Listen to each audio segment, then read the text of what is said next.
Hello à tous, bienvenue dans un nouvel épisode de mon podcast Arrêtons de rêver. Et pour aujourd'hui, le sujet c'est mon investissement au pays a foiré, mais c'est en France que j'ai réussi. Pour cela, j'ai un invité d'honneur qui s'appelle Firmin, qui est investisseur dans l'immobilier en France.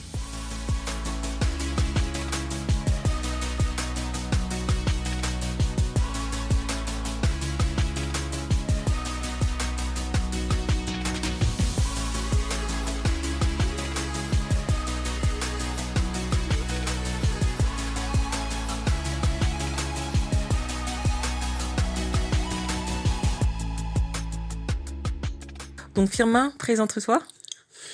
Oui, bonjour tout le monde. Merci d'abord de l'invitation. Merci. Je m'appelle Firmin, j'ai 37 ans. Je suis investisseur immobilier, comme a dit Noémie, depuis 2017, tout simplement.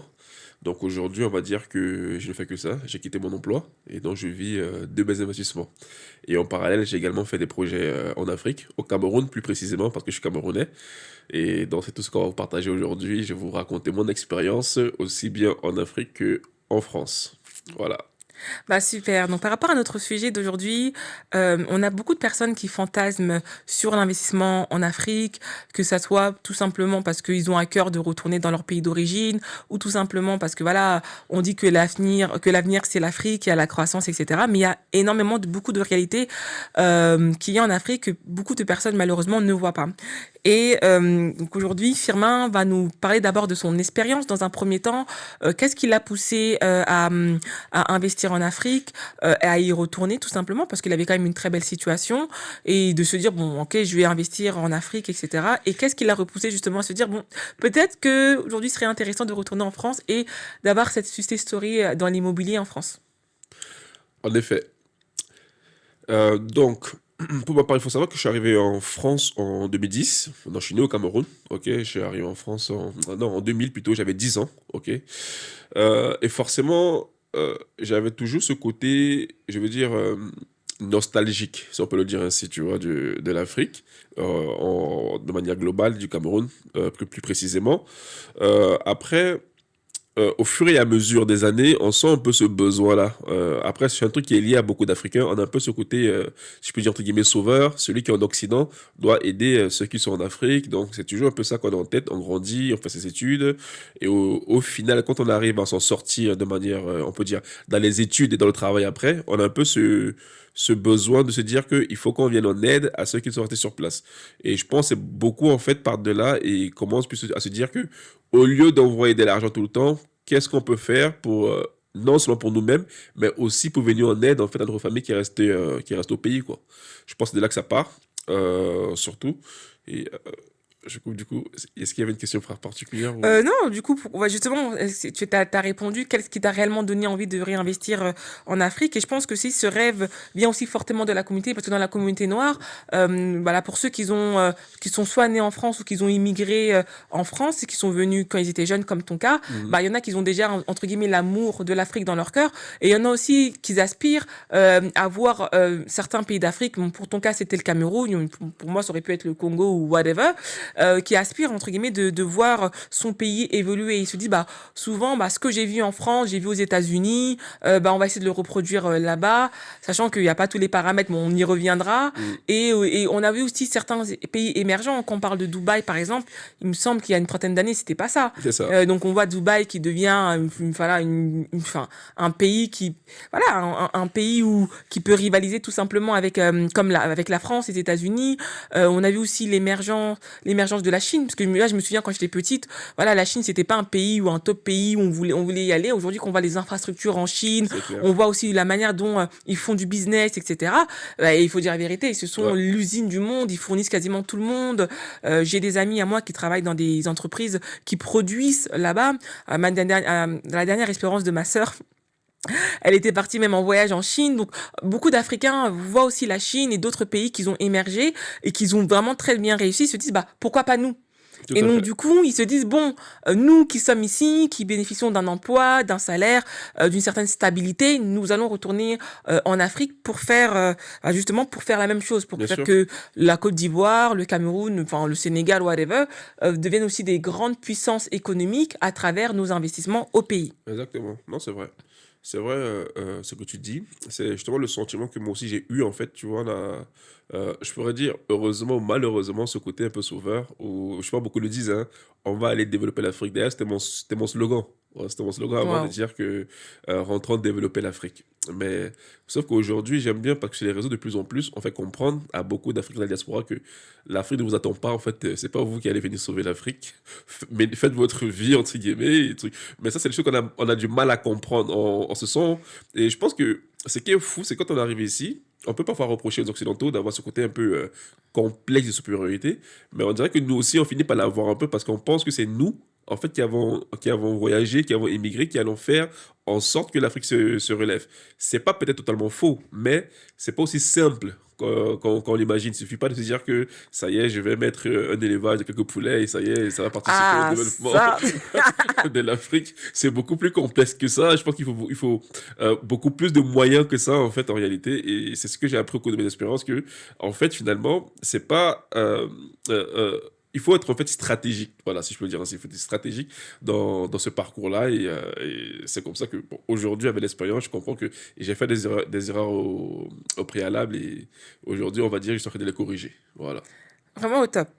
Et donc, du coup, on voit pas mal de personnes envoyer de l'argent en Afrique pour construire. Je sais que bon, on va y revenir vraiment un peu en détail sur ton investissement parce que ton investissement n'était pas lié à l'immobilier. Ouais, Parce qu'il y a beaucoup d'Africains de la diaspora qui viennent investir en Afrique, souvent dans l'immobilier. Bon, après, moi, je me dis, si on veut construire une industrie forte ou une économie forte, il n'y a pas que l'immobilier. Ça, c'est un des leviers, mais pas que. Je pense qu'il faut déjà peut-être créer des usines. Enfin, on y reviendra sur ça, ouais, mais voilà, peut-être qu'il n'y en a pas, il y en a qui envoient de l'argent pour construire des biens pendant 20 ans, 30 ans, et finalement, bien sûr. ça ne marche pas. Bien sûr, moi je suis bien placé justement. Moi j'ai pas fait ça, pourquoi? Parce que j'ai profité de l'expérience de ma mère en fait, ou Ok. même de ma famille de manière globale. Je pense que beaucoup d'Africains, beaucoup de jeunes de mon âge aujourd'hui, 30 la trentaine, quarantaine, ont forcément eu des parents, ok, qui ont tout le temps, tous les soirs au téléphone, on les entend parler, Western Union, tout ça et tout, à envoyer au pays parce qu'on construit la maison, parce qu'on fait tel projet et tout. Donc moi j'ai grandi avec ça, ok, voir ma mère au téléphone, entendre ma mère au téléphone tous les soirs, crier parce que les choses ne vont pas comme il faut. L'entendre, en fait, également se fait escroquer, ok, sur beaucoup d'argent qu'elle envoie au pays pour construire justement sa maison ou ses maisons. Et donc, tout ça, en fait, m'a marqué déjà. Donc, j'avais déjà appris comme ça déjà. Et c'est ce qui m'a fait me dire que, bon, ça ne marche pas forcément côté immobilier, côté construction. Peut-être qu'il y a autre chose à faire. Mais bon, par la suite, j'ai compris que même ça, c'était pas non plus évident. Mais oui, c'est de par notre, comment dire, notre culture. Je pense que nos parents nous ont beaucoup inculqué ce côté-là de construisons et donc forcément passer le temps à envoyer l'argent au pays, même, comment dire, même quitte à, comment dire, réduire extrêmement le niveau de vie qu'on avait ici, quoi. Ça veut dire qu'on était là, je vais pas dire qu'on mourait de faim, mais on n'était pas non En plus, vrai, on n'était pas loin. On n'était pas loin. on n'était pas Parce les que, mieux nantis, mais pourtant quand tu voyais les sommes d'argent qu'on envoyait au pays parce qu'il fallait construire l'immeuble et tout, tu te dis, mais bon, au pays, ils pourraient croire que quand on envoie ça, c'est parce qu'ils ont tellement qu'ils envoient le surplus pour le faire. Pourtant, en fait, non, exactement. c'est... Mais en fait, souvent, on n'a pas ce surplus-là, mais on est tellement dans une idéologie aussi de sauveur, comme tu l'as expliqué au début, qu'on se dit, bah, même si je dois vivre avec 20% de mes revenus ici en France, Mhm. bah, globalement, bah, je vais tout envoyer là-bas parce que je vais retourner là-bas. Il faut le dire aussi que, par exemple, par rapport à l'expérience de ta maman, beaucoup de parents africains, ils étaient venus ici pour l'Eldorado en France et C'est se vrai, disaient que de toute façon, bon, moi, je sais que je viens prendre mon argent et je vais repartir. c'est vrai. Mais on s'est rendu compte pour beaucoup de nos parents, finalement, ne sont pas repartis. Et même si pour ceux qui ont réussi à finir leur maison, Mhm. ils vont se dire oui, je vais revenir, mais les conditions, voilà, faut pas se mentir, il y a les hôpitaux, Bien etc. sûr. C'est pas la même chose qu'en France. Et il y en a même qui commencent à se dire ah, parce que quand tu sais pas comment tu vas vieillir, il y en a qui vieillissent bien, ils ont pas trop de lourdes pathologies, mais il y en a qui ont des pathologies où finalement, bah t'es bien content d'être en France. Exactement. Et tu te dis, bah, en fait, même si j'ai construit ma maison là-bas, mais j'ai une santé qui est un peu dégradante, bah, peut-être que c'est mieux que je reste en France. Ou si tu Exactement. viens avec autorisation. Moi, je connais pas mal de personnes, ils partent en Afrique 1 mois ou 2, mais il faut que le médecin l'autorise, et même le médecin, il est pas trop chaud, mais il fait des concessions, ils partent avec des médicaments, et il y en a, des fois, ils y ont laissé leur peau parce que ils ont voulu revenir, ils n'étaient pas trop en état, et malheureusement, ils n'ont pas été capables de se faire soigner comme il fallait au pays à temps ou en heure, parce que, bah, justement, certains, ils ont des pathologies, et ces pathologies sont suivies par un médecin, un médecin qui est issu de longue date. Donc, même si on les ramène à l'hôpital, le temps qu'on retrouve le dossier, etc., c'est pas forcément évident. Non, mais c'est vrai ce que tu dis, je rebondis là-dessus, Noémie. Justement, et c'est exactement, quand je dis que ma mère, c'est un exemple, c'est exactement ce qu'elle vit actuellement. Je peux dire qu'au contraire, c'est moi qui suis en train de la pousser, ok, de dire, maintenant, rentre en fait. Rentre, va profiter de tes investissements, va profiter de ta maison, va profiter des livres que tu as construits. Parce que pour le moment, c'est la famille ou mon frère qui en profite. Mais toi, tu as travaillé toute ta vie et tu as investi que là-bas parce que pour toi, c'était ça. Et aujourd'hui, finalement, bah, après 30 ans, 40 ans en Europe, forcément, on n'a plus la même mentalité. Il y a beaucoup de choses qui ont évolué, qui ont changé. Et on se retrouve finalement à être réfractaire à rentrer. Et c'est ce qu'elle vit actuellement, justement. Elle n'arrive plus à s'imaginer vraiment rentrer, s'installer. Et comme tu disais, hein, se soigner, beaucoup de choses. On se dit, bon, parfois, elle dit, OK, je vais aller 4 mois, je vais. Mais en fait, non, elle a du mal à passer le cap. Et donc, tout ça, en fait, fait réfléchir. Tout à fait. Donc, il faut vraiment se servir de ce qu'on observe auprès de nous, nos parents et tout, pour se dire, est-ce que c'était vraiment la meilleure solution ou la seule solution? Voilà, c'est un peu. Parce que par rapport à l'investissement immobilier, bon, moi, j'ai beaucoup connu, par contre, tu vois, des parents qui construisaient, bon, même pour construire une petite maison, même un petit immeuble, ça prend 25 ans. Ouais, C'est-à-dire que t'étais même pas encore né, elle avait déjà commencé. ouais, Tu as fini tes études, l'université, tu t'es même marié. Des fois, tu as même un enfant. La maison n'est pas encore finie. ouais, Et donc, du coup, finalement, qu'est-ce qu'on peut vraiment dire? Est-ce que leur investissement a été rentable? Même si t'es pas dans l'immobilier. De toute façon, on parle un peu de l'immobilier, mais après, on va vraiment rentrer dans d'autres sujets parce qu'il n'y a pas bien sûr, forcément que l'immobilier. bien Mais sûr. est-ce que vraiment leur investissement au pays, de ce que tu sais, parce qu'il y en a qui vont dire, ouais, mais c'est souvent quand on parle de ce genre de sujet, il y en a qui va dire, non, mais bon, Noémie, Firmin, vous êtes bien marrant, mais moi, je connais une personne qui connaît une Toujours, personne qui toujours, a réussi. Mais moi, à titre personnel, je connais que des gens qui ont foiré leur investissement au pays. Qui ont foiré vraiment, toujours, mais qui ont foiré. toujours. En fait, le problème, c'est que ces sujets-là, il faut les aborder de manière froide. Et parfois, quand tu le dis, les gens ont l'impression que c'est pas que tu n'aimes pas l'Afrique, que tu es en train de dénigrer l'Afrique. Pourtant, non, en fait, on aime bien l'Afrique. D'ailleurs, on a eu des expériences également. C'est pour ça qu'on se dit, bon, ne faites pas les mêmes erreurs parce que c'est pas aussi simple qu'on l'imagine. Donc, non, pour moi, si on me pose la question de manière, si je dois répondre de manière, comment dire, aussi sèche, je dirais non, c'est pas rentable. C'est pas rentable parce que déjà, un bien immobilier en général, en moyenne, c'est entre 15 et 20 ans pour réussir à amortir le bien, à rentabiliser, à revenir sur ses frais. Alors, quand tu prends ton argent, ok, que tu as passé déjà 10 ans à économiser, à envoyer doucement, doucement, et une fois que tu as fini, maintenant, quand il faut parler de rentabilité, mais en fait, non, si tu te poses, tu rentres dans les calculs, et beaucoup ne le font pas, en fait. Beaucoup n'ont pas les calculs, parce que pour eux, je pense que l'investissement au pays, c'est beaucoup plus émotionnel, même que réellement rentabilité. Ils pensent qu'ils entreprennent, ils pensent qu'ils investissent, mais en réalité, non, parce que on se dit toujours que oui, maintenant, c'est l'Afrique, c'est chez nous. Mais quand tu te poses et que tu vois les calculs, tu vois vraiment, pour moi, je dirais que c'est pas rentable. Pour moi, c'est pas rentable. Pour moi, l'immobilier qu'on on devrait faire, entre guillemets, en Afrique, si je peux le dire, doit découler d'abord d'un investissement qu'on a fait avant de dire que on construit sa maison, son immeuble, en fait. Et c'est un peu les frictions que j'ai eues avec ma mère, d'ailleurs, quand elle construisait un de ses immeubles, où elle voulait que je participe. Moi, je n'étais pas prêt à participer parce que je trouvais ça... J'avais du mal. Moi, je suis entrepreneur dans l'âme, tu vois. J'avais du mal à imaginer que je vais prendre mon épargne, mon argent, et aller le mettre dans un bien immobilier comme ça pendant 5 ans, 6 ans, attends que ça finisse, avant de commencer à recevoir le peu de loyer qu'on va recevoir. J'étais plutôt dans une logique, je disais que non, pourquoi ne pas investir d'abord dans notre secteur et les bénéfices issus de ce secteur-là maintenant nous permettent à la limite de construire la maison ou l'immeuble, quoi, en fait. Donc, donc pour moi, pour reprendre la question, pour moi, je trouve pas ça forcément rentable. Après, maintenant, on peut débattre, ça peut faire Ouais. l'objet d'un podcast entier, quoi. Donc. Parce que maintenant, ce qui est intéressant par rapport à ça, c'est que il faut se demander aussi qu'il y en a aussi, ils rêvent de l'Afrique, ils Mm. rêvent de la rentabilité. Mais maintenant, la question, c'est combien, qu'il y en a, des fois, je me dis l'argent qui est injecté pour construire.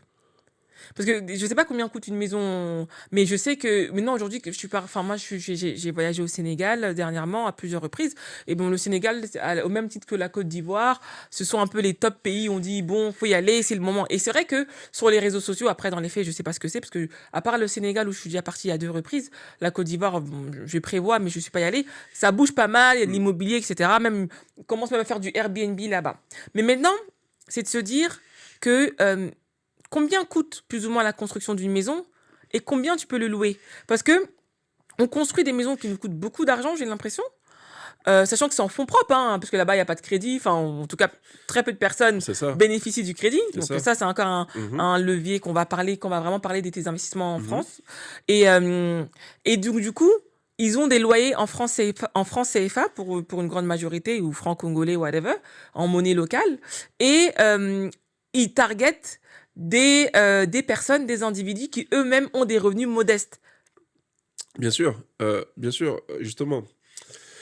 C'est, comment dire? Je vais d'abord préciser que quand on parle de rentable ou pas rentable, en fait, on parle vraiment de l'exemple qu'on voit autour de nous, nos papas, nos mamans, nos amis et tout. Parce qu'en effet, il y en a qui vont toujours dire que oui, mais non, je connais tel qui fait de l'immobilier. C'est pas la même chose. Quand tu as un promoteur immobilier qui construit des immeubles de 11 appartements qui les vend à la découpe, oui, ça c'est vraiment de l'immobilier. Mais on parle vraiment d'un salarié lambda qui est en France et qui décide de dire je vais construire au pays ou est-ce que je vais investir. Voilà. Donc c'est dans ce cadre-là que je dis que c'est pas rentable. Parce qu'en effet, je connais des investisseurs, hein, qui ont quitté la France ici pour finalement aller faire l'immobilier en Afrique. Mais c'est pas le même type d'immobilier. Donc voilà, je voulais un peu clarifier ce sujet-là d'abord. Et après, quand on parle de rentabilité, justement, je vais prendre un exemple concret. La semaine dernière encore, j'échangeais sur un live avec quelqu'un qui disait que, pour me contredire, pour me dire que non, l'immobilier est rentable En en Afrique. Afrique, au Cameroun, pour citer, il prend un exemple en disant que oui, en 5 ans, il avait investi pratiquement l'équivalent de 100 000 euros, ok, pour construire un immeuble avec plusieurs appartements. Et après, il disait que voilà, j'ai mon appartement qui m'est réservé dedans quand je suis au Cameroun, du coup, je ne paye pas de loyer. Et en plus de ça, j'ai des appartements que je mets en location. Et on a vu qu'au final, ça lui rapportait un peu moins de 500 euros tous les mois, tu vois. Ok. Et moi, je me suis dit, mais non, c'est pas mal ce que tu as fait, mais si vraiment on doit être froid, c'était un mauvais investissement. Parce que avec 100 000 euros, non, tu peux pas me dire qu'avec 100 000 euros, tu te retrouves uniquement avec moins de 500 euros de revenus mensuels. C'est pas mon investissement. Voilà. Et c'est là que tu comprends que beaucoup le font sans vraiment s'asseoir et comprendre, rentrer vraiment dans les chiffres. Quand tu reçois 500 euros tous les mois, bah, pose-toi la question que en combien de temps est-ce que tu vas réussir, entre guillemets, à rentabiliser ton investissement Oui, parce avant de rentrer dans le bénéfice. Donc là, c'est on ça, parle pas de parce bénéfice encore. c'est ça. Ah bah, ça, je suis tout à fait d'accord avec toi parce que là, on parle pas de bénéfices. Pourquoi? Parce qu'il a mis 100 000 euros, il a mis en fonds propres. Sûrement, ça a dû lui prendre des années parce que, bon, 5 ans, voilà, 5 ans, voilà, pour mettre. Donc, il a dû se tuer à la tâche, etc. exactement, de boulot. Se priver de boulot, bah voilà. Et derrière, et là, il dit oui, il reçoit 500 euros, mais il oublie qu'il a mis 100 000. C'est Donc, ça, ça veut dire que 500 euros tous les mois, on va dire si on a arrondi, on a 6 000 euros l'année. c'est ça. Donc, sur 6 000 euros, tu divises 6 000 euros sur 100 000.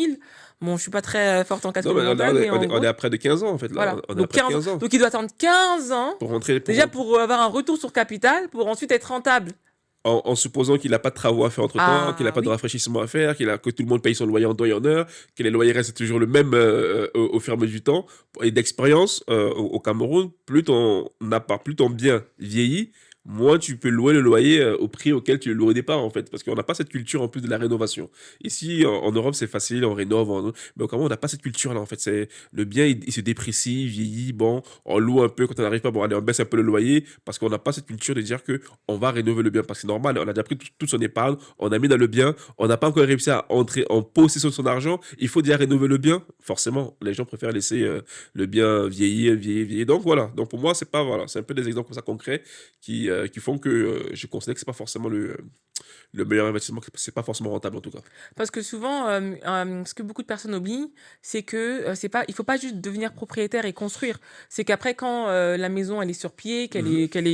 que tu peux vraiment vivre parce qu'elle est terminée, il faut entretenir. Bien Et sûr. moi, j'ai vu même en France, j'avais une amie à moi que je connais qui était avec qui j'ai grandi et c'était une maison, ses parents ils avaient acheté une maison en France. Et ils avaient acheté une maison, il y a peut-être... aujourd'hui, je crois que on va dire peut-être ça fait 45 ou 50 ans qu'ils ont acheté la maison. Peut-être si je Mhm. suis de tête. Je crois que sa mère l'avait acheté la maison dans les années 80. Ouais, voilà, années 80. Et ce qui s'est passé, c'est qu'ils ont acheté, mais ils n'ont jamais fait les travaux de rénovation de la maison. Mhm. Et dans la maison, dans la rue, toutes les maisons étaient belles. Tu voyais que c'était... Et eux, c'était vraiment, tu dis, mais... la cuisine, c'était la cuisine d'origine. Ouais, Tu te souviens, ouais. les gros lavabos blancs, limite, on pouvait faire de la laverie dessus. Elle avait ça, le robinet qui était accroché au mur. Tu vois, c'est vraiment, tu vois que c'était vraiment dans le jus de l'ancien. Et j'ai dit, mais en fait, comment sa maison, et même pas une cuisine équipée, il y avait rien, c'était la gazinière. Et je me souviens, son père, il avait, quand tu rentrais, il y avait une allée. Il avait, au marteau-piqueur, défoncé tout le parquet, enfin toute l'allée au béton, en disant que oui, il va mettre il va refaire l'allée et qu'il va mettre, je sais pas qu'il voulait mettre, je sais plus si c'est du carrelage ou quoi, il voulait faire un truc comme Les ça. pavés, ouais, ok. Il l'a jamais fait. Il y avait même un arbre, il a coupé l'arbre. C'est-à-dire que quand tu rentrais dans la, dans la maison, tu te disais, en fait, c'est-à-dire que ça pouvait faire même maison hantée, tellement c'était Ouais, ouais, négligé. c'était. Ouais. Et à un moment donné, et la mère de mon ami en question, elle avait vraiment la culture de tant que ça marche, moi j'ai pas besoin de mettre au goût du jour. Mais en fait, on Exactement. parle pas de mettre au goût des jours, on parle de rénover dans les normes. L'électricité n'était plus aux normes, Ouais, etc. Là où les maisons des autres voisins s'appréciaient, elle forcément. était dépréciée. Bah oui, Parce que ce qu'on forcément. oublie avec l'immobilier, c'est que ça s'apprécie si tu augmentes, enfin, si tu prends soin du bien. Bien sûr, Mais si tu laisses moisir, parce que bien sous sûr, prétexte que tu as acheté bien et sûr, que tu as donné tout ce que tu avais, bien bah, sûr. in fine, ça se dépréciait. Donc finalement, ils Exactement. se retrouvaient avec une maison bah, complètement dégradée. Et ça, je l'ai vu beaucoup, malheureusement, avec des gens de la communauté. Ouais, Je dis pas que c'est tous pareils partout, ouais, mais c'est sûr. ils n'ont pas cette culture de la rénovation. Et je Bien l'ai vu sûr, aussi ouais. d'ailleurs avec énormément d'appartements, de maisons au pays. Des fois, tu vois des gens, ils se battent pour certains biens, surtout voilà, nos oncles, nos tantes ou je sais pas quoi, on connaît souvent des histoires. Et quand tu regardes la maison, tu dis c'est pour ça que tu te bats. Est-ce que c'est vraiment pour ça que tu te bats? Oui, mais à l'époque, dans l'époque de mes aïeux, etc. etc. J'ai dit l'époque de tes aïeux, mais est-ce que tes aïeux ont laissé la maison comme elle est aujourd'hui? Dégradée. Et je me dis, mais est-ce qu'ils savent pourquoi? Et en plus, ils sont nombreux. Des fois, vous êtes des familles de 15 personnes, il y a 15 enfants, frères et sœurs, et vous êtes en train de vous battre juste pour une maison. Oui, la localisation, elle est bien, mais la dégradation du bien, c'est pas C'est fou. clair. Et tu me fais penser à une anecdote que j'ai vue récemment sur les réseaux. C'est une jeune fille qui fait un espèce de vlog un peu drôle en disant POV, je suis dans la maison que ma mère a mis 15 ans à construire et nous sommes enfin là. Et après, elle tourne la caméra pour montrer. En fait, tu vois un truc qui va pas terminé, évidemment, à l'extérieur. Et tu vois, en gros, le truc, il ressemblait déjà plus à rien. Pourtant, on n'avait pas terminé la construction. Et ça me fait penser un peu à ça, en tout cas. Voilà. Et donc, du coup, maintenant, parlons réellement de ton expérience personnelle. Parce que Ouais, comme tu l'as expliqué, on l'a un peu notifié au début, tu as dit que toi, tu n'as pas fait l'erreur de ta maman. Et justement, tu as décidé d'investir en Afrique, mais pas à travers l'investissement immobilier. c'est ça. Parce que justement, parce que souvent, on parle des gens qui construisent, mais il y en a beaucoup qui créent des business. Et toi, tu étais Aussi, vraiment parti sur ce principe-là. c'est ça. Maintenant, explique-nous ton expérience. Et juste aussi une question que je voulais rajouter. Parce que tu as vu aussi que ta maman, elle a quand même lutté. Elle a fini, je pense, Ouais, aujourd'hui. ouais, Mais elle a lutté. ouais. Mais ça t'a pas découragé quand même à y aller. Tu t'es dit non, même si ma Non, mère elle a un peu lutté, y a pas de problème, moi j'y vais quand même. non, parce que moi, j'étais en mode, moi, c'est pas l'immobilier. Et après, on s'est dit, non, moi, je suis plus intelligent, je suis plus jeune, je suis plus fort, Mm. je vais forcément y arriver. Voilà, elle a mal fait, elle sait pas contrôler les gens, elle sait pas. Donc, forcément, tu es sûr que tu vas faire mieux que tout le monde, en fait. Donc, c'est un peu dans cette idée-là que tu es encore beaucoup plus jeune, tu manques d'expérience, et tu te dis, forcément, je suis plus intelligent, je suis ingénieur, j'ai fait des grandes études, je sais calculer, j'ai fait mes fichiers Excel, moi, ça va aller, tu vois. Donc, non, pour moi, en me disant que, ok, j'ai fait différemment d'elle, je fais pas de l'immobilier, je vais faire des business qui vont me rapporter de l'argent. Je me suis dit, bon, c'est bon. Et donc, moi, j'en ai fait pas mal. Mon premier, c'était les taxis. Ok, c'était les taxis. Donc, il faut savoir que j'ai fait mes études ici en alternance. Et pendant l'alternance, du coup, j'ai épargné. J'ai épargné l'équivalent de 15 000 euros. Ok. Et donc, à la fin de mes études, j'ai dit, ok, bah tiens, je vais enfin concrétiser mon envie d'investir au pays, au Cameroun en l'occurrence. Et donc, c'est comme ça que je me lance dans les taxis, et avec beaucoup d'ambition. J'ai fait mon fichier Excel. Il faut savoir que déjà, je voulais déjà rentrer, moi. Ça veut dire qu'on parle de là de 2015.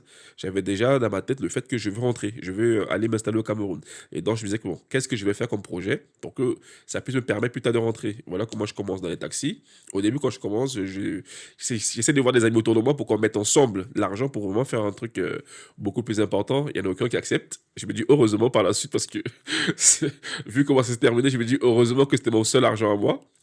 Donc, je mets les taxis, j'achète trois voitures Yaris hein, au Cameroun. En fait, les taxis, tu fais beaucoup. À l'avant, c'était les Starlet ou les Yaris. Donc, j'ai acheté une Starlet et deux Yaris en Belgique que j'ai envoyé au Cameroun.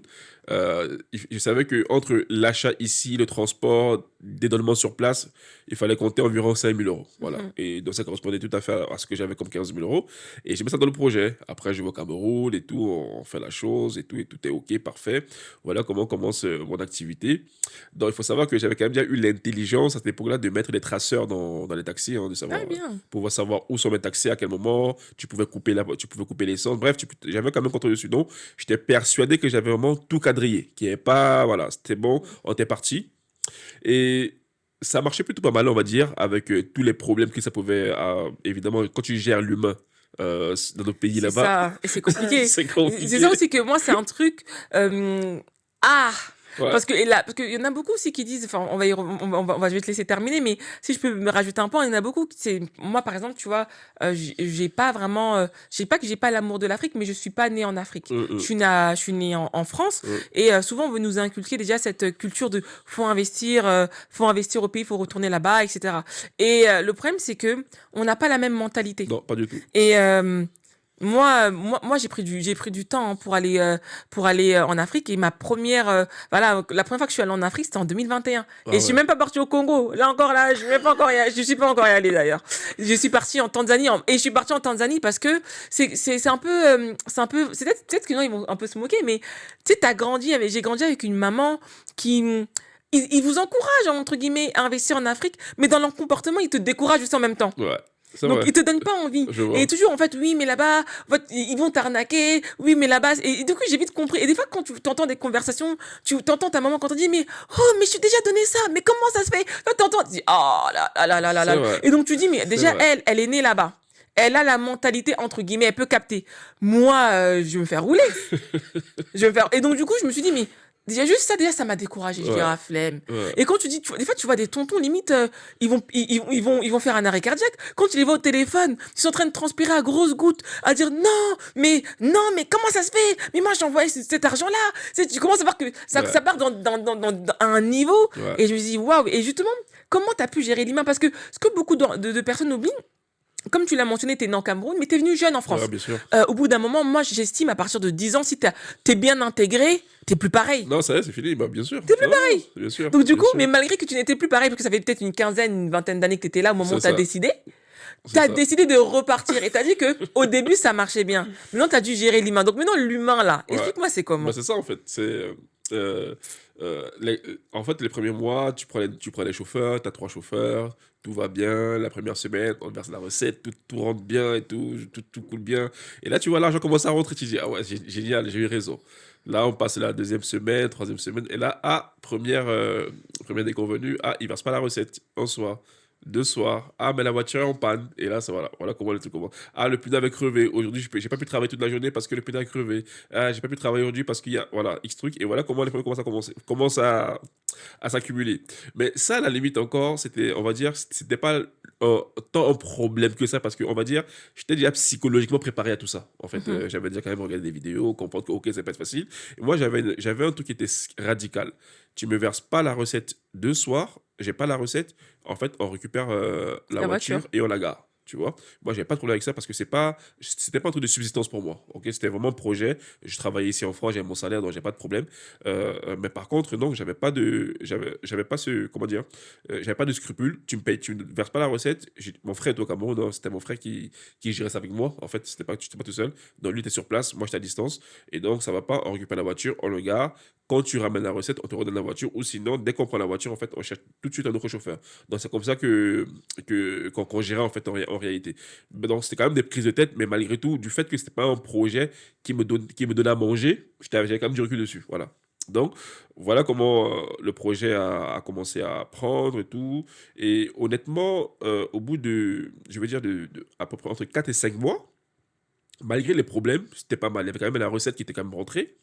Là où la déconvenue commence, c'est que je rentre au Cameroun parce qu'on avait déjà du coup l'équivalent de 5 000 euros qui allait me permettre de mettre un quatrième taxi sur pied. C'est ça mon projet. C'est que à chaque fois qu'on allait avoir assez d'argent pour acheter une voiture, on devait réinvestir. J'étais parti comme ça, dans mon business plan, entre guillemets, dans mon fichier Excel, j'étais parti pour vous dire qu'au bout de 5 ans, je devais avoir entre 20 et 25 véhicules. C'était comme ça dans ma tête. Et donc voilà, je rentre au Cameroun en été pour... Et si je peux reprendre, Vas-y. c'est que, en fait, là, tu as lancé 3 voitures Ouais, et ces 3 voitures-là t'ont permis de générer l'équivalent de 5 000 € exactement, supplémentaires exactement. avec les courses. Je parle des courses, on parle pas de l'investissement de départ que tu avais déjà mis, que tu avais dit 5 000 € quand tu Non, achetais. non, attention, non, c'est vrai que j'ai investi 15 000 euros et au bout de 4 5 mois, j'avais déjà l'équivalent de 5 000 € de recettes. OK, d'accord, De OK. Donc recettes. les 3 voitures avec, toute l'organisation, le dédouanement, ça t'a coûté 15 000. Exactement, OK, d'accord, ça a coûté 15 000 et ensuite, exactement, là, au bout de 5 mois, tu as eu 5 000 €. exactement. OK. Voilà. Net dans ta poche en déduisant, tout ce que enfin, tu avais déjà En payé ce fait, que tu c'est les recettes, vraiment les recettes à part entière. On avait l'équivalent de. Ça faisait 4 000 € et quelques, mais presque 5 000 €. OK. Voilà. Donc, on avait déjà ces recettes-là. Ça veut dire que c'est les recettes que les chauffeurs versent.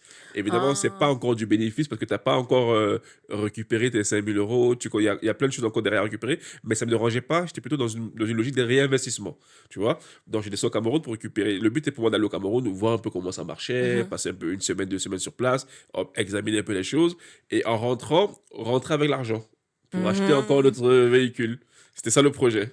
Donc j'arrive sur place, j'ai passé 1 semaine et demie sur place. À 3 jours de mon départ, là je dis à mon frère, bah écoute, vas-y, l'argent, donne-le-moi que je commence à préparer pour préparer le retour. Hey! Voilà, voilà où le commence, tu vois. Et là, mon frère me dit, et je t'ai dit au début que par exemple, ma mère elle construisait un immeuble sur Mmh. lequel je n'étais pas d'accord, je voulais pas investir dedans parce que je trouvais que c'était un Mmh. mauvais investissement. Et là, mon frère me dit, écoute, on n'avait pas assez d'argent pour faire le toit. Donc j'ai emprunté. J'ai emprunté l'argent des recettes Sans ton autorisation. sans l'autorisation. Aïe! Aïe, aïe, aïe. Sur place, tu sais, il y a une expression souvent on dit ouais, ta tête a chauffé ou je sais pas. Non, je pensais que c'est une expression, mais ce jour-là, en fait, j'ai failli. En fait, C'est-à-dire que euh, là, tu as vu rouge. j'ai vu rouge. Tu t'es dit: Mais «Mais» vraiment, au sens clair du terme, en fait, j'ai vu rouge. Et je peux dire que s'il n'y avait pas du monde quand il l'a dit, je pense que ça aurait terminé autrement, tu vois. ouais, je Quand il pense. a dit, il y avait sa femme et ses enfants à côté. Donc, j'ai vu rouge à l'intérieur de moi, mais je me suis abstenu. Je me dis, mais qu'est-ce que tu me racontes? Ouais, non, quand notre mère va donner pour un truc, je vais pouvoir. Je dis, mais Rick, tu comprends pas, c'est une entreprise en fait, c'est un investissement, on fait pas ça, on ne mélange pas l'argent. Et voilà, donc en fait, voilà comment mon projet a pris fin. Aussi simple que ça. Aussi simple que ça, parce que du coup, sur le coup, j'ai pas l'argent Mmh. qui m'était promis Ouais. et ça m'a dégoûté. Ça m'a Mmh. dégoûté, tout simplement. Ça y est, en fait, c'est comme si je voyais. Mais en fait, en vrai, t'étais radical. Mais, T'étais radical parce que tu sais, t'aurais pu persévérer. mais non. Et tu aurais pu persévérer. Enfin, parce que là, on va donner ces deux aspects-là. Ouais, L'aspect de la confiance à la famille, parce que tu as fait confiance à ton frère, qui lui, finalement, derrière ton dos. En exactement. plus, tu vois, il a bien attendu que tu viens, tu prends tes billets, tu t'installes, tu Exactement. manges bien, le ndolé, tout ça. À la fin, Exactement. bon, On finit voilà. pas. Et, mais en fait, tu t'es arrêté. Parce qu'il y en a qui persistent. Malgré Non, que la famille est défectueuse en termes de confiance, ils sont toujours tu en vas, train de. tu vas voir, j'ai persisté. En fait, j'ai pas persisté avec lui. J'ai arrêté avec lui, mais j'ai persisté quand même en fait ailleurs, tu vas Ah, voir. d'accord, je me disais, je me suis dit quand même, t'étais radical. Il a dit, il n'y a plus les 5 000 €, t'as abandonné. J'ai dit, Non, ah, j'ai dit quand c'est même. bon. Et ça m'a saoulé. Et entre-temps, j'avais un ami qui faisait dans les taxis. Je lui ai proposé, écoute, moi j'ai le taxi ici. Est-ce que tu veux les racheter? Franchement, en fait, on a bradé. J'ai bradé les taxis. Ça y est. En fait, j'étais dégoûté. Ça m'a vraiment truc. J'ai dit, allez, vas-y, je brade. Et j'ai récupéré, je crois que j'ai récupéré à peine la moitié de mon investissement, en fait, tu vois. Ouais. Et sauf que donc, quand j'ai quitté ça, je me dis, bon, c'est pas fini, je vais. Truc. Et là, j'ai un oncle au village qui fait dans l'élevage, ok? Ah, ça c'est un sujet que j'ai vraiment envie de le tacler parce que entre pisciculture, agriculture et on en passe, élevage de poulets, je veux Voilà. vraiment savoir parce que apparemment c'est vraiment devenu tendance, hein. Bah, c'est depuis des années. Je sais pas. D'ailleurs, c'est marrant, on n'en parle plus trop. Je sais pas s'il y en a qui en font toujours. Moi j'ai entendu ça Mais, dernièrement. mais là, je te parle de 2016. Hein. Là, je te parle de 2016, tu Ah ok, vois. non mais moi j'ai entendu ça récemment, c'est revenu derrière, hein. Bon, il y a certaines personnes qui ont poussé Ouais, ouais. l'élevage, donc ok, bon, donc du coup t'as ton oncle qui est au village, c'est ça, qui est au village et qui Voilà, te qui est au dit, village. Ma mère ne dit que du bien de lui. Comment c'est quelqu'un de honnête, intelligent. Il a juste besoin d'un coup de pouce et tout. Et donc, moi, je me dis, bah, tiens, je vais au village, je le rencontre, hein, je le rencontre et tout. Je vois ce qu'il fait. Bon, je vois qu'il est vraiment dans la débrouillardise. Apparemment, apparemment, il faisait des grands trucs, mais il a arrêté parce qu'il a des problèmes financiers et tout, et tout, et tout. Je me dis, bon, pourquoi pas, ok. Je le rencontre, on discute. J'essaie de parler avec lui pour voir un peu sa mentalité. Il est entrepreneur, je le sensibilise quand même. Je dis, écoute, on va se mettre ensemble. Et là, je lui raconte mes ambitions. Je dis, écoute, moi, je veux vraiment qu'on fasse un grand truc. Voilà comment je recycle donc l'argent des taxis que j'ai récupéré. Je recycle dans le projet d'élevage. Et là, on commence avec 3000 têtes de poulet de chair, tu vois. On 3000 commence têtes là. de poulet Ouais. de chair. Ouais, donc c'est des poulets de chair. Non, on commence avec 3000 sujets, quoi, tu vois. C'est C'est qui est des poulets intéressant. vivants, ça? Ouais, Ok. ouais, Ah, on les poussins, on ah va ok, tu prends les d'accord. poussins jusqu'à ce que. Parce que je connais pas Et, les termes. Je dis poulet de ouais, chair, je ok, connais pas. Donc je me voilà, dis, en fait, les poulets de chair, en fait parce qu'il y a les poules pondeuses. Ceux qui ah, font des œufs oui. pour la consommation. Et les poules de chair, en fait, c'est avec ça, on les élève vraiment juste pour qu'ils prennent du poids et pour Et qu'on puisse pour les après faire manger. pour les manger. Pour les Ok, manger, d'accord, voilà. merci. Basiquement, ça qu'on appelle poulet de chair, tu vois. Ok, Donc, on merci. commence par ça, 3000 têtes et tout. Et je suis là hein, quand ils arrivent, on fait les premières installations. Mais sauf que moi, je travaille, moi, donc je dois rentrer en France. Mais à distance, on m'envoie les photos, les vidéos, tu vois les poulets grandir. Voilà, lui, il avait l'expérience, donc ça allait, il y avait des gens et tout et tout. Franchement, pareil, tout se passe bien Au début. jusqu'au moment où on arrive donc au bout de 45 jours, parce que ça met 45 jours pour avoir le poids qu'il faut pour pouvoir les revendre, jusqu'au moment où on revend. Et donc, on revend, et c'est sa femme qui vend, et il faut savoir que sa femme, c'est une cousine à moi. Donc, on revend les 3000 trucs, et moi, dans ma tête, je dis, ok, c'est génial. Mais je dis, bah, écoutez, bah, reprenons donc la recette et réinvestissons, augmentons le chef-tel, et allons-y. Bah non, le mec, il a disparu. Il a disparu avec tout. Aujourd'hui, j'en parle en rigolant, tu vois, parce que ça y Ah est, j'ai fait le ouais. deuil. Mais le mec, il a disparu. Ouh. Il a disparu avec la recette des ventes des 3000 têtes de poulet. Il ne répondait plus au téléphone. Sa femme ne savait pas où il était. Même sa femme aussi, elle savait Non, pas? non, sa femme ne Ah, savait pas donc où c'est il sûr était. que c'est même pas genre Non, lui et sa femme. non, C'est c'est sa tout femme seul. et lui-même. Voilà. Non, Et c'est sa femme. sa femme. Enfin, tout seul, il a. Exactement, c'est sa femme qui me garantit que tout a été vendu. Parce qu'elle, elle te marchait pour les vendre d'ailleurs. C'est elle qui dit bien que ouais, non, tout a été vendu. Franchement, c'est parti tellement tôt. Je me dis, mais c'est génial. En fait, et c'est là que j'ai compris. Après, à la fin, je te dirais les erreurs que j'ai retenues, tout ça, en fait, qui étaient mes erreurs à moi, du coup, tu vois. Donc lui disparaît. Il disparaît avec l'argent et plus de nouvelles. Jusqu'à ce qu'un jour, il finit par me reprendre, en fait, et tout. Ben, pour te dire, jusqu'aujourd'hui, en fait, il m'a toujours pas encore remboursé. Et j'ai pas lâché l'affaire. Hein. J'ai Ah, il pas faut lâché pas. l'affaire. Et moi, je me suis vraiment juré qu'il va me rembourser, c'est obligé, tu vois. Et donc, voilà comment il disparaît, voilà comment donc, le projet Est de poulet avorté. aussi prend fin. Mais ce qui est drôle, c'est que je le remercie, moi. Parce que moi, dans mes projets, dans mes idées, j'étais parti, moi, pour réinvestir, mais à grande échelle. Moi, c'était pour moi, en fait, quand j'ai fait ça, pour moi, c'était un test. Pour me dire que si on réussit ça, ben, ça y est, il faut qu'on passe à 10 000 têtes de poulet. Il faut qu'on aille à 20 000. Je comptais acheter, importer des trucs en Chine pour faire notre propre alimentation. Tu vois, donc, en fait, j'étais vraiment dans un développement, mais à grande échelle, en fait, tu vois. Et dès qu'on a fait ça, en fait, limite, je me suis dit merci. Merci parce que si tu m'avais attendu que j'ai investi beaucoup plus que ça avant T'aurais de fait me un faire ce vrai coup-là, braquage. franchement, là, là je pense Waouh. on serait ailleurs, quoi, tu vois. Donc, j'ai ok. Mais sauf que, pareil, je m'arrête pas là. J'ai dit, bah non, l'Afrique, c'est pour nous, il faut Et y juste pour croire. revenir sur l'élevage de poulets, enfin, du coup, tu avais réinvesti les 7 000 € que tu avais En totalité, ouais. Et donc, du coup, c'était quoi le bénéfice des ventes des 3000 poulets? Je ne saurais pas te dire exactement aujourd'hui. Je sais que j'aurais dû revoir les chiffres, mais tu sais que en général, le coût de revient d'un poulet à cette époque-là oscillait entre 1800 et 2000 francs. CFA. Ouais, c'est ça, tu vois. Et tu pouvais les revendre 2500 et tu pouvais même tirer un peu plus loin au détail à 3000 parfois, mais autour de 2500, quoi, tu vois, on pouvait les Hmm. revendre, quoi. C'est comme si tu faisais en gros, tu faisais entre guillemets 5000 francs CFA de bénéfices bruts sur Mhm, chaque poulet vendu en vrai, mhm. 500 francs CFA, tu vois. Et dans cette. Non, il y avait vraiment, il y Ouais, il y avait eu avait un de quoi, bénéfice. il y avait vraiment de quoi Ouais, réinvestir en clairement. vrai. Ah, mais clairement, il y avait vraiment de quoi réinvestir et aller. En fait, c'est ça ce qui m'a appris aussi au bout des années, en fait, que les projets parfois échouent pas parce que les projets sont mauvais, c'est que tu as les mauvais gestionnaires en face, en fait, c'est surtout. Non, Tu mais vois? c'est que tu as des mauvais gestionnaires en face, et après, on va revenir à ton autre exemple. Ouais. C'est que surtout aussi, si je peux jumper ici, c'est que tu es face à des personnes qui n'ont jamais vu peut-être les montants pour lesquels que tu investis et pour lequel ils vont recevoir. C'est-à-dire que moi, je dis toujours, souvent en Lingala, bon, je sais même pas si c'est en Lingala que je dis, mais je dis toujours, faut pas que tu aies peur de l'argent, il faut que l'argent ait peur de toi. Je sais pas ce que ça veut Merci. dire quelque chose, mais sous-entendu, c'est que, en Merci. fait, tu peux avoir n'importe quelle somme d'argent, tu peux te Merci. retrouver à Exactement. gagner, à te retrouver. En fait, c'est comme, par exemple, moi, je fais de l'achat-revente. Et une fois, j'ai une de mes élèves qui a dit: «Ouais, mais Noémie, là, j'aurai une plus-value de 50 000 euros. Bah, je peux quitter mon boulot?»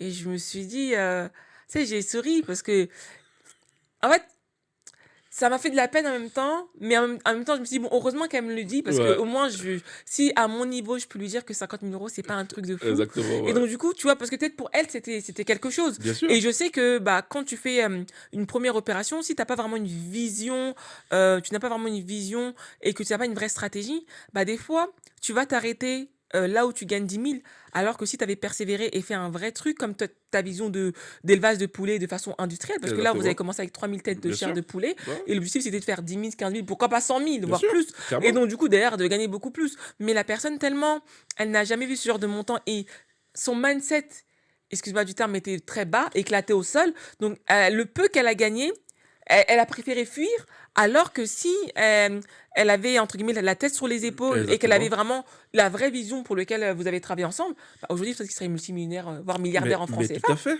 mais tout à fait. Et tu vois, en fait, comme je disais, c'est que là, je disais que j'allais revenir sur les erreurs. Et c'est exactement, pour moi, ce que tu as dit là, c'est l'erreur principale que j'ai commise, en fait. C'est de ne pas avoir compris que tu travailles ici, tu perçois de l'argent en euros, tu as des ambitions, mais en fait, les gens avec qui tu travailles, en fait, n'ont pas ces ambitions-là.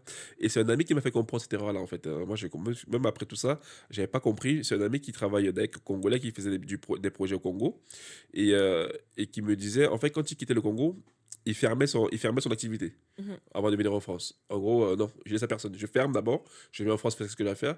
Quand je retourne, je rouvre. Et je dis, mais pourquoi tu fais ça? Tu perds de l'argent et tout. Et il me dit, écoute, firme, tu vois, j'ai des projets, ça veut dire quand je vends un conteneur, et t'es dans les pneus, on parle entre 30 50 millions de francs CFA. Tu vois, quand je te parle de ça, pour moi, c'est pas un truc de fou. Mais tu travailles avec des gens qui n'ont peut-être jamais touché 1 million de francs CFA comme ça à la main. Et toi, tu vas les laisser gérer 10 millions. Mais en fait, mais t'es fou. En fait, tu crées ta propre tombe, Voilà. limite. Et c'est ça qui m'a fait comprendre, en fait, que dès mon frère, c'est l'erreur que j'avais faite, en fait. Ça veut dire que j'ai laissé mon frère avoir accès à l'équivalent de 4 millions, 5 millions d'un coup. Pourtant, peut-être qu'en fait, à la base, il ne gérait pas autant de sous de manière aussi Quotidienne. directe, Mhm. quotidienne, en fait. Pareil pour le monsieur. Tu vends donc, il faut faire de manière basique, tu fais 2500 fois 3000. Mais, et rends-toi compte de la somme qu'il avait entre les mains d'un coup. Tu vois? Et mon ami me disait que je suis sûr que le même soir, le mec, il dort au moins avec 4 filles dans le lit, en fait. C'est pas. Ah C'est bah, c'est pas. sûr, il est hyper sur ça là. Mais il a oublié. En fait, moi, Tu vois? ce qui m'a le plus étonné, c'est qu'il a carrément. Tu sais, d'habitude, il y a certaines personnes, tu vois, c'est des couples. Donc, ça veut dire qu'ils font même, ils te font un coup, mais sans couple. Mais il a même délaissé la Non, femme. exactement. Elle savait pas, elle Non, était il a où. disparu. Waouh. Clairement. Et il Il est a disparu. revenu après, Bien sûr, bah, je l'ai revu après. au bout de combien de temps? Bah, je sais pas combien de temps il a répondu au téléphone et tout. Il m'a commencé à m'inventer des histoires. Oui, j'ai eu des problèmes. Ceci a monté, Voilà, descendu et tout et tout. là, c'est quand l'argent est terminé, quand il Voilà, a tu fini et vois? qu'il se retrouve Et que, en fait, ça part voilà. aussi vite. Tout à fait, tu vois? Et donc voilà, en tout cas, et lui, c'était pareil. Donc, ce que tu as dit, c'est totalement ça. Et tu vois, c'est des facteurs que quand on commence, beaucoup n'y pensent pas parce que ça paraît tellement simple. Mais c'est énorme. Et même moi, je me reconnais là-dedans, hein, parce que, tu sais, avant d'avoir cette somme d'argent, il faut que ton esprit soit déjà préparé à ça, tu vois? Et quand tu n'es pas préparé à ça, en effet, il y a des sommes qui peuvent faire peur. Quand tu prends l'exemple elle dit qu'elle a 50 000 euros, elle se dit, ça y est, je partais travailler. Bah, c'est normal, la pauvre. Elle n'a jamais eu 50 000 euros Ouais, c'est de manière ça. claire dans son compte en banque. Et là, elle voit un 5 avec plein de zéros derrière. Elle se dit, oh, mais voilà, tu vois. C'est quoi, avec des zéros, des zéros et des zéros. Et il n'y Et a jamais pas. eu ça, tu vois. Et donc, le truc. Mais un des autres facteurs aussi, bon, je jump en parce que Vas-y, j'ai l'idée, c'est aussi le fait de ta maman. Ta maman, qu'est-ce qu'elle t'a dit? Il est sérieux, ton oncle, tu peux lui merci. faire confiance. Et ça, souvent, Exactement. nos parents, nos tantes, qui sont des fois qui sont venus en France, ils ont des fois l'image de leurs frères et sœurs qu'ils ont laissé, comment on a Exactement. grandi, il était gentil, c'était un enfant serviable. En fait, ils ont encore cet amour et cette image innocente Exactement. des gens que tu as laissés là-bas. Voilà. Mais entre guillemets, peut-être qu'à l'époque où tu as laissé le Cameroun, ou moi je parle aussi pour le Congo, parce que tu vois, ma mère, elle a grandi à l'époque de Mobutu. Mhm. Elle a rentré dans une époque où le Congo, c'était assez bien. Voilà, elle vient d'une bonne famille globalement. Et quand elle a quitté le Congo, c'était pas le Congo d'aujourd'hui, 2026, où c'est vraiment dur. Bien sûr. Même les gens qui viennent de bonnes familles, eux-mêmes, c'est dur. Mais du coup, ta mère, elle est venue, ton oncle, enfin, il est resté au pays, ta mère, elle est venue en France, donc elle aussi, elle s'est intégrée en France. Elle a une autre mentalité. Et malheureusement, elle a fait confiance. Mais elle Exactement. s'est pas dit que la personne où tu es en train de te porter garant et tu dis à ton fils d'investir avec lui, mais non, t'inquiète, tu te portes garant de quelqu'un qui a été transformé Tout à par la fait. vie. Tout à Parce que fait. tu lui donnes de temps en temps des coups de téléphone, il montre une certaine gentillesse, ne veut pas dire Exactement. que il ne va pas te faire un coup. Et il y a beaucoup, Exactement. malheureusement, d'Africains qui se sont fait avoir comme ça parce que l'image que tu as des gens que tu as laissés, la confiance que tu avais avant, et toi, tu leur donnes la même confiance. Alors que, des fois, il y a 20 ans qui se sont Tout à passés, fait. 15 ans, l'eau coulée sous les ponts. Vous êtes connus, par exemple, à l'internat. Moi, je me souviens que ma mère, elle avait fait confiance à quelqu'un, il fut un temps. À une époque, elle était partie au Congo et elle était partie avec des marchandises. Donc, elle était partie donner à une de ses amies une grande majorité de ses marchandises, une partie pour qu'elle le vende, parce qu'elle dit: «Oui, mais on a grandi ensemble, on a grandi ensemble, on était à l'internat ensemble» et à l'époque, les gens qui allaient à l'internat, ils avaient les moyens, tu vois? Donc c'est-à-dire qu'elle s'est dit: «Bah, voilà», mais elle s'est pas dit qu'entre guillemets, la condition, compte tenu de tout ce qui s'est passé en Mm. termes de politique, au Congo, a fait que cette personne, cette amie-là, Bien qui sûr. avait un bon mindset à l'époque parce qu'elle manquait de rien, Bien c'est plus la sûr. même chose Bien sûr. et que même si, elle a changé sa réalité, elle va pas venir te dire que non, mais regarde ma situation. Donc elle va camoufler. Donc elle va dire oui, donne-moi les marchandises. Donc ma mère, elle lui avait donné une partie. Jusqu'à aujourd'hui, ma mère n'est plus. Elle a jamais eu retour sur son investissement Bien sûr. parce que tu t'es porté. Donc là, c'est une erreur aussi C'est parce clair. que C'est on ça. a dit Firmin, t'inquiète, il est sérieux, il est sérieux. Exactement. Mais souvent, quand j'ai entendu ça, ça a mal terminé. Bah oui, bien sûr, c'est ça. En fait, en effet, comme tu disais, c'est exactement ça. C'est que les gens se portent garant pour pas mal de personnes. Mais le problème, c'est que, comme tu dis, le temps est passé. On ne sait plus qui est de cette personne-là. Ça fait Qui est des années qu'on qui? l'a pas vu. On reste vraiment sur un souvenir lointain pour. Et c'est ça. Et en fait, quand il a fait ça, j'avoue que moi, ça m'a choqué. Et même, j'avoue que ma mère, elle savait pas où se mettre. La pauvre, elle était là en Elle mode. s'est portée garante, J'arrive elle pas s'est à dit. croire qu'il ait pu faire ça. J'arrive pas à croire qu'il ait fait ça. Et tu vois, et donc voilà, tu vois, et c'est comme ça qu'on apprend, c'est de l'expérience. Et pour terminer, donc, quand j'ai quitté ça, évidemment, je suis toujours motivé. Hein, là, maintenant, je vais dans l'agriculture. Ça veut dire, quand je remets encore des fonds avec un ami, on dit, bon, on va faire de l'agriculture.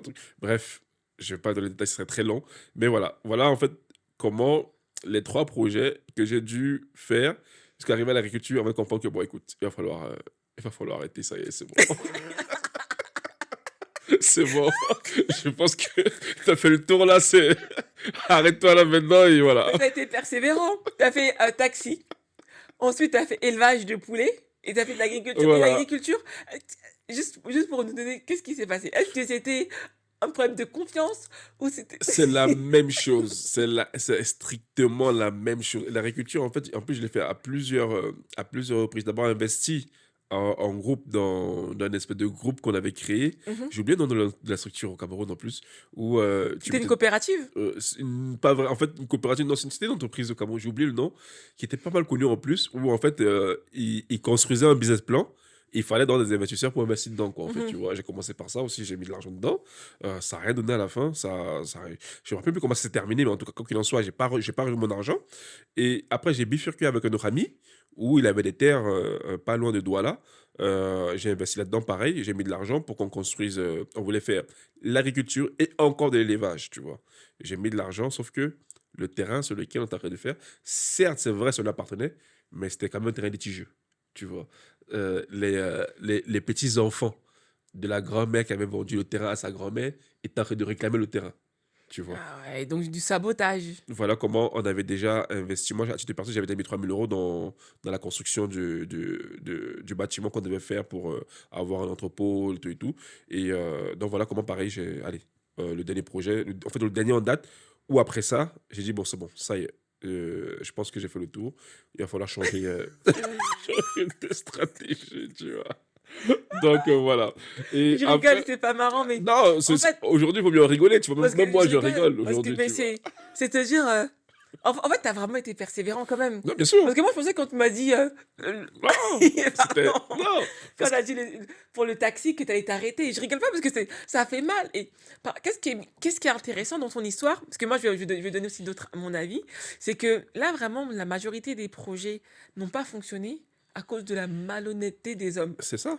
Et la malhonnêteté des gens qui sont restés là-bas, que nous, on croit qu'on va sauver avec notre argent. Mais eux-mêmes, Exactement. c'est-à-dire qu'il y a une expression, il y a une expression en lingala, on disait, Désolée. Je rigole parce qu'il y a des expressions, les gars, on dit, je sais pas si, en fait, en gros, on dit Pesta beauté d'un mboa boyi. En fait, c'est un truc où, en vrai, tu veux faire du bien à quelqu'un. Même la personne que tu veux faire du bien, elle est en train de te négliger, Ben quoi. Elle est ouais, en train de te. ben ouais, Et je me dis, mais t'es venu avec ton argent. T'étais alternante, ben ouais, t'étais jeune. T'es venu, faut dire la vérité, les alternants, c'est encore des jeunes en général, bien sûr, ils coffrent pas tout en temps. Donc mais déjà, bien ça montre sûr, ton sérieux.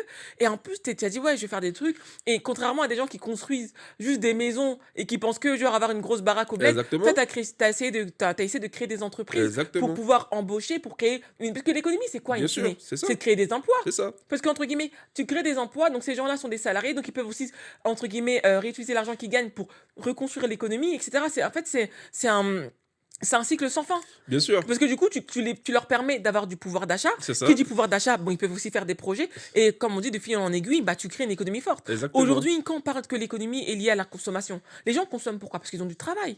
bien Ils sûr, consomment pas parce que tu construis des maisons, ils consomment parce que ils travaillent dans l'agriculture, ils travaillent dans l'élevage, bien sûr, ils ont un emploi et c'est finalement, clair, de bout en bout, bah, en c'est fait, clair. ça crée une économie dynamique. Bien sûr, et c'est même l'un des objectifs en fait, tu vois, c'est se sentir accompli. Moi, en tout cas, à titre perso, hein, c'est vraiment se dire que j'ai mis sur place une activité qui permet de payer des salaires, puis de payer. Moi, ça me faisait tellement plaisir, encore même plus plaisir que le bénéfice que je pouvais en tirer. Mais en effet, comme tu l'as dit, l'expression, c'est que tu veux sauver des gens qui ne veulent même pas, en fait, qui sont pas là pour se sauver eux-mêmes, quoi. Tu vois, ils sont vraiment là au jour le jour. C'est aujourd'hui, qu'est-ce que je mange? Demain est un autre jour, quoi, tu vois.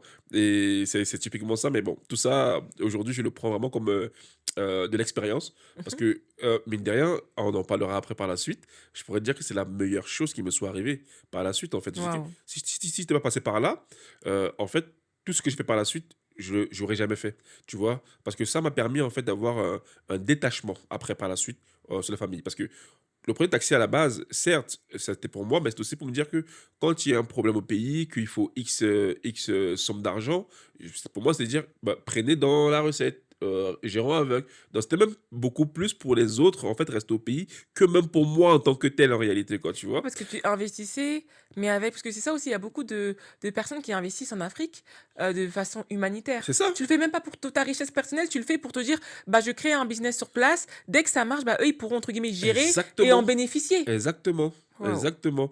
Et tout, sauf que tous ces échecs-là ont fait que dès qu'on m'appelait au pays pour me demander de l'argent, mais là, j'avais plus de scrupules à dire non, parce que j'avais cette rage-là, en fait, en moi, pour dire que... Et par exemple, avec mes cousins, je disais, va voir mon frère, appelle mon frère, demande-lui de l'argent, parce que c'est lui qui a fait capoter mon projet, tu vois. Donc, ça a créé une espèce de rage en moi qui m'a fait me dire qu'allez, m'appelez plus, je veux plus rien savoir. Et franchement, finalement, ça m'a sauvé, en fait, tu vois. Et limite, qu'est-ce qui est bien, c'est que tu as créé l'argument. Tu as créé Ouais, l'argument, mais attends, mais moi, parce que toi, souvent, bon, je vais camoufler encore un peu, parce qu'on est quand même dans le podcast. Après, on va dire, ah, Nomi, t'as dit ça, ah, tu connais. Donc, il y avait un truc aussi, par exemple, tu vois, quand tu as déjà prêté de l'argent à quelqu'un, ou voilà, à quelqu'un de ta famille, que tu peux pas dire non. Et moi, ça m'est arrivé aussi une grosse somme d'argent qui partait aux oubliettes, mais vraiment une grosse somme. ouais, Et bah, la personne ne m'a jamais remboursé en question. Et ensuite, bah, au bout d'un moment, elle a eu un autre problème. Mais du coup, c'était des sommes dérisoires. Mais j'avais mon argument. Mais ça, là, tu m'as jamais remboursé. Ça, tu m'as jamais remboursé. exactement. Donc, c'est-à-dire qu'à bout d'un moment, la personne, elle ne peut Elle plus peut plus, bien me sûr. demander parce que elle a Ça y déjà est, gâté. ça y est, Et c'est c'est ça qui clair. est intéressant aussi pour toi parce que tu dis, bah, in fine, ça t'a permis aussi de te détacher et te Exactement. dire aussi que, parce que souvent les gens ils disent aussi, moi je vois beaucoup de parents, de hommes, de tontons, d'oncles, qui ont, tu vois, bon, je vais peut-être dans les extrêmes, mais il y en a même qui en décèdent. Bien Ils sûr. font des Ah non, mais crises, bien sûr. et parce qu'entre Mais c'est guillemets, bah, clair. ils ont été trahis par la Mais famille, c'est clair. parce que toi encore, tu as fait des économies, c'est ton C'est clair. argent. C'est clair. Mais on connaît ceux qui viennent, qui font des crédits Bien conso en sûr. France, parce qu'un crédit conso, en fait, Exactement. dès qu'il est autorisé, qu'il est validé, on s'en fout de ce que tu fais avec Exactement. ces Tu fais données ce que dans tu ton veux. compte. Après Bien que sûr. tu fais des Western Union, que tu investisses à gauche et à droite, pour une grande majorité, c'est pas un problème. Il y a Bien beaucoup sûr. malheureusement, de personnes de la diaspora Bien sûr. qui ont tellement eu à cœur de faire des vrais projets. Et souvent aussi, tu vois, c'est un peu malsain. Ils ont des gens qui disent, non, mais j'ai la voisine. Tu connais la voisine, le fils de la tantine, etc. Oui, lui. Ah, mais il a grandi. Mais oui, tu sais, il a envoyé de l'argent. Sa famille sont en train de réussir ce projet-là. Je Exactement. t'assure, je te garantis, oncle. Si Exactement. tu viens faire ça, ça va marcher. Ah oui, mon fils, mais je te dis, moi, je peux pas te mentir. Et Exactement. à la fin, tu vas lire l'heure. Et c'est ça aussi. Et donc, eux, tellement, ils n'ont pas l'argent. Et comme ils ne peuvent pas dire que bah, je suis en France depuis des années, bah, en fait, ça marche pas comme tu penses, ils vont Exactement. aller faire un Et moi, crédit c'en conso. était, Et il bien y en a sûr. beaucoup des tontons qui Il y ont en eu a des beaucoup. tensions, Beaucoup. qui se sont retrouvés allés au pays. Ils ont construit une maison. En fait, ils se sont rendus compte que la maison qu'on leur montrait par photo qu'ils avaient construite, c'était pas eux. Tout ça, donc tout Bien ça, in sûr. fine, bah, ça décourage. Et Ouais, tu te dis, mais clairement. vraiment, à Clairement. quoi bon? Parce qu'il y a beaucoup de personnes qui ont dit, ouais, mais en fait, les gens qui sont en Afrique, ils sont pas pitié de nous. Non, pas du tout. C'est clair. C'est clair. Aucune pitié. Aucune pitié. Et surtout, moi encore, je peux dire que c'est rien, entre guillemets. Moi, je le prends comme rien aujourd'hui, même si ça crée quand même, l'impact était quand même difficile pour un jeune hein, à l'époque et tout, qui faisait. Mais moi, je me dis, mais c'est rien par rapport à ma mère, par exemple, tu vois, qui a fait pire que ça. Je veux dire, qui a des sommes astronomiques et qui, à la fin, le projet qui était supposé être pour elle, finalement, ne l'appartenait pas vraiment. Tu te rends compte de ça. Tu te rends compte. Il y a aussi ce mythe-là où parfois, j'ai appris de ma mère, hein, de croire que parce que la personne est riche, elle est aisée en Afrique, elle va pas te voler. Pourtant, en fait, c'est les pires. Ah, wow. C'est eux qui te volent encore. Parce que eux, quand ils te volent, c'est pas des petites sommes, en fait, eux. Je sais que ma mère, elle a perdu l'équivalent de 20 millions de francs CFA comme ça, où il y a un tonton à nous qui est supposé être milliardaire, supposé être riche, mais c'est lui qui l'a quand même escroqué 20 20 millions. millions de francs CFA, quoi.